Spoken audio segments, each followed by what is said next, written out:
स्नेही बब्बात्माओं, जीवन में स्वर्ण अवसर बहुत कम आते हैं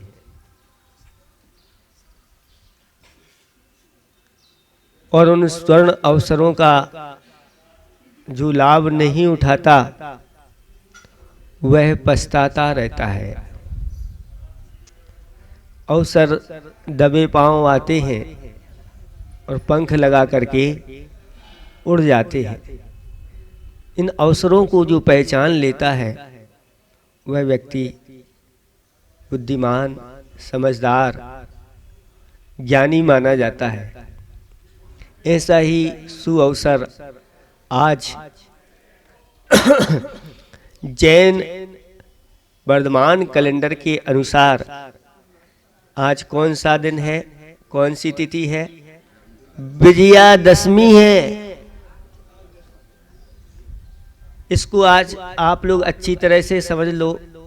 जैन आचार्यों ने कहा है वही तिथि मान्य होती है जो तिथि सूर्योदय से 6 घड़ी की तिथि अगर होती है तो पूरे दिन वही तिथि मान्य होती है। ये जैनाचार्यों का कथन है।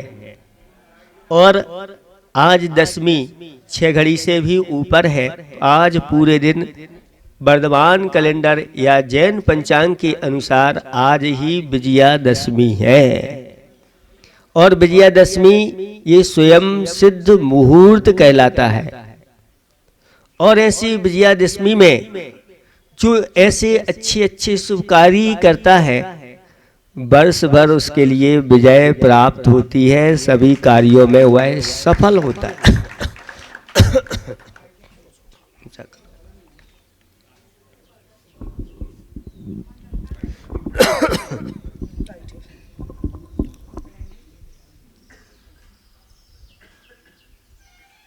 2016 में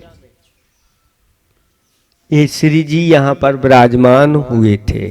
2014 लिखा है उसमें तो है। 14 में मानस्तंभ बना था और 16 में ये श्री जी यहाँ पर विराजमान हुए थे। कितने वर्ष हो गए? 8 वर्ष हो गए। 8.5 मान लो। 9वां वर्ष चल रहा है ये मान लो। 9 वर्षों से भगवान 3 मंजिलों पर विराजमान है और अभी तक उनके अभिषेक शांति धारा आदि नहीं हुई थी। कल इसका मंगलाचरण हो चुका है क्योंकि हिंदू पंचांग के हिसाब से 10वीं कल मान ली।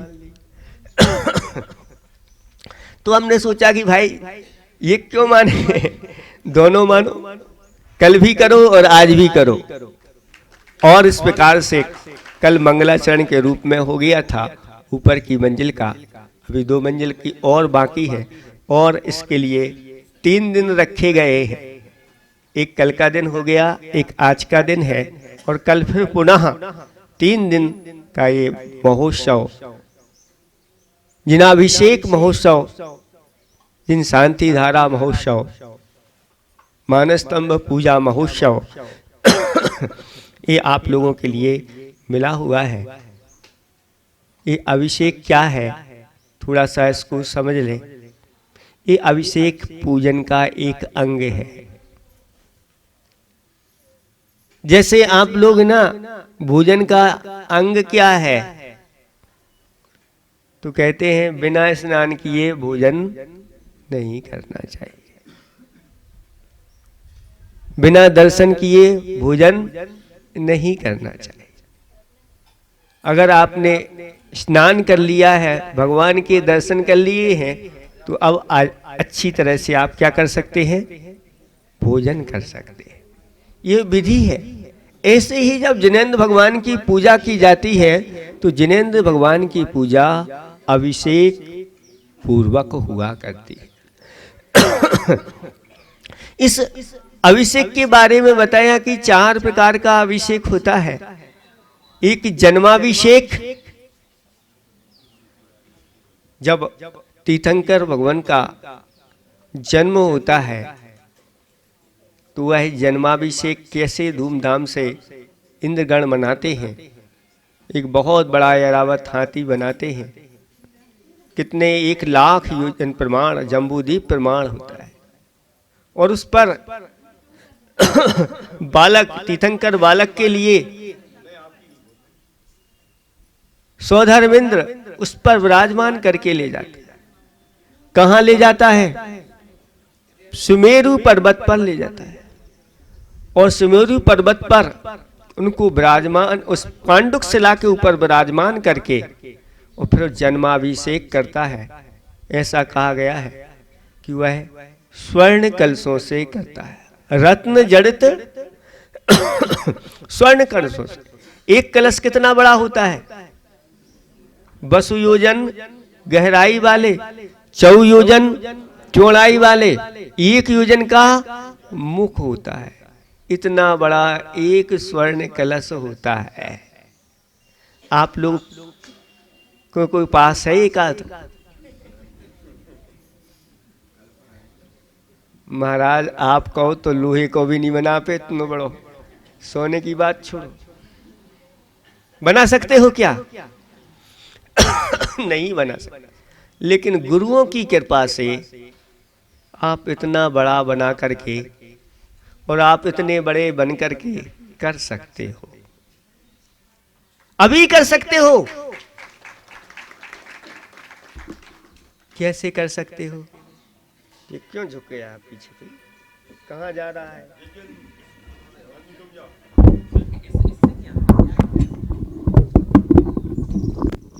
फिर झुक जाएगा वो। क्या यहाँ से टाइट नहीं है क्या?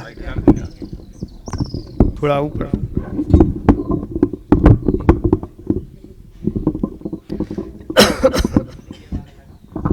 बस ठीक है, थोड़ा सा और ऊंचा उठाओ।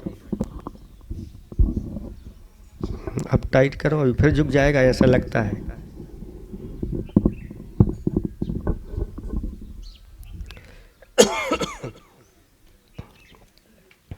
कैसे कर सकते हो बताओ? आज इतने बड़े कलश से आपको करना है, और इतना बड़ा कलश है तो आपको इतना बड़ा रूप बनाना पड़ेगा। कैसे कर पाओगे बताओ? कोई है बता सकता है कि नहीं? भावों से, ऐसे भाव बनाना पड़ेगा, लेकिन भाव के साथ द्रव्य भी तो चाहिए। बिना द्रव्य के आलंबन लिए बिना भाव कैसे बनेंगे? तो आचार्य भगवंतों ने विधि बताई कि जैसा उस सौधर्म इंद्र ने भगवान का, बालक भगवान का 1008 कलशों से किया था, ऐसे ही मनुष्यों को भी ऐसे ही पांडुक शिला पर विराजमान करके और भगवान का भी 1008 कलशों से स्थापना निक्षेप से करना। स्थापना निक्षेप जानते हैं आप किसे कहते हैं? यह वही है। आपके जो कलश है ये भगवान है, इन भगवान को क्या मानना? ये वही भगवान है, ये बालक नहीं है, लेकिन इनको बालक नहीं मानना, क्योंकि अभी हमने आपको जन्माभिषेक की विधि बताई है। दूसरी अभिषेक की विधि होती है राज्याभिषेक की विधि, जब उनको राजपद दिया जाता है तब। तीसरा होता है दीक्षा अभिषेक विधि, लेकिन चौथी विधि क्या है? पितमा अभिषेक विधि।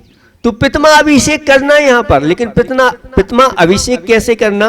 जैसी विधि सौधर्मेंद्र ने जन्माभिषेक के समय की थी, वही विधि के अनुसार इन पितमा अभिषेक करना। जन्माभिषेक नहीं करना, करना है प्रतिमाभिषेक, लेकिन विधि वही रहेगी कि पांडुक शिला पर भगवान विराजमान है, ऐसा संकल्प कर लो।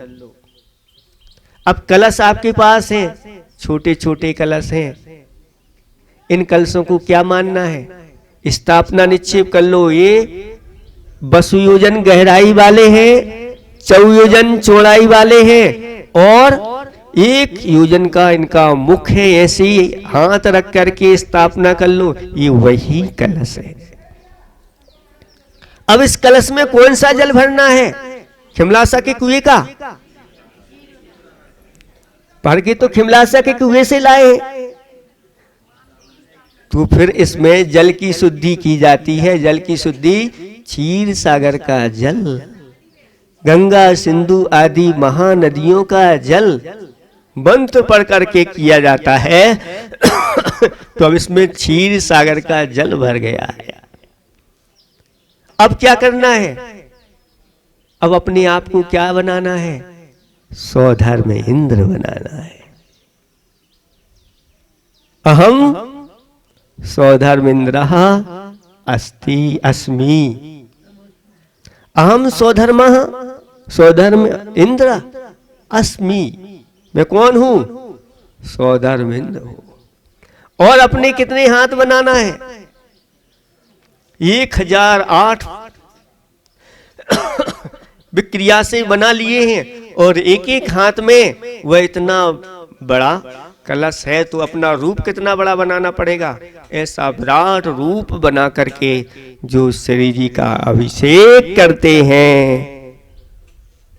आगम में आचार्य भगवंतों ने कहा कि जो ऐसी स्थापना निक्षेप से वह अभिषेक को करता है, वह उसका मेरू पर्वत पर अभिषेक हो करके और वह सिद्धालय में जाके विराजमान हो जाता है। इसका अर्थ तीर्थंकर आदि पदों को वह प्राप्त कर लेता है। ऐसा इस अभिषेक का महत्व है।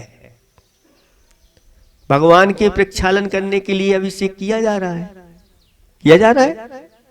इतने वर्षों से भगवान का प्रक्षालन नहीं हुआ, तो अच्छी तरह से का स्नान करके उनकी शुद्धि हो जाएगी। ऐसा ही है ना? क्यों कर रहे हो ये अभिषेक? अपने पापों का प्रक्षालन करने के लिए जिनाभिषेक किया जाता है। और उसके साथ साथ वर्षों से भगवान का इस प्रकार का प्रक्षालन नहीं हुआ, ये निमित्त भी उसमें जुड़ जाता है। जो जिनेंद्र भगवान का जैसा प्रक्षालन करता है, वैसे ही उसके पापों का भी प्रक्षालन होता चला जाता है। महान पुण्य का संचय कराने वाला ये आपको 8 वर्ष के बाद ये अवसर मिल रहा है। इसलिए सब लोग अच्छी तरह से मन को लगा करके उत्साह के साथ और प्रथम धारा स्वधर्म इंद्र बन करके वह छोड़ेगा, और साथ साथ में शांति धारा भी वही करेगा, क्योंकि सब लोगों को करने की ज्यादा व्यवस्था वहां पर नहीं है। क्योंकि वहां पर जो अभिषेक का जल आएगा नीचे को जाएगा, इसलिए व्यवस्था बहुत सीमित है। इसलिए सब लोगों को लाभ मिलेगा तो लेकिन बहुत अल्प मात्रा में जल छोड़ करके उसको आप लोगों को करना है। लेकिन पहले मुखिया बन करके सबको करना है। ऐसे कितने मुखिया चाहिए? कितनी मंजिल का आपने बनाया है? 3 मंजिल का है? आज 2 का करना है, कल तीसरी मंजिल का करें। तो 8 मुखिया अभी चाहिए, वही अभिषेक करेंगे। वही शांति धारा का भी महत्व बहुत बताया है, क्योंकि शांति धारा के माध्यम से बड़े बड़े उपद्रव शांत होते हैं। और ऐसा कहा गया है कि झाड़ी में वह जल भर करके, कलश में वह जल भर करके अखंड धारा, उस धारा को टूटना नहीं चाहिए। शांति पूर्वक श्री जी के ऊपर वह धारा छोड़ी जाती है। उन मंत्रों के साथ वह अनेक प्रकार के विघ्नों को नाश करने वाली, अनेक प्रकार के उपद्रवों को शांत करने वाली, अनेक प्रकार के लाभों को प्राप्त कराने वाली, अनेक रोगों को दूर करने वाली वह शांति धारा होती है। ऐसी शांति धारा जो अच्छे मन लगा करके हाथ में झाड़ी को लेकर के और विनय पूर्वक करता है सभी प्रकार की इसकी शांति होती है और अनेक प्रकार की उसके जो मनोकामनाएं वो भी पूर्ण होती हैं। ऐसी शांति धारा आप लोगों को करना है। समय ज़्यादा ना लेते हुए अच्छी तरह से मन बना करके इस कार्य को आप लोग संपन्न करें। इन्हीं भावना के साथ अहिंसा परमो धर्म की रेलु परम पूज्य मुनि श्री 108 विमल सागर जी मुनि महाराज जी की, समस्त मुनि संघ की। चलते हैं मान स्तंभ के सबसे ऊपर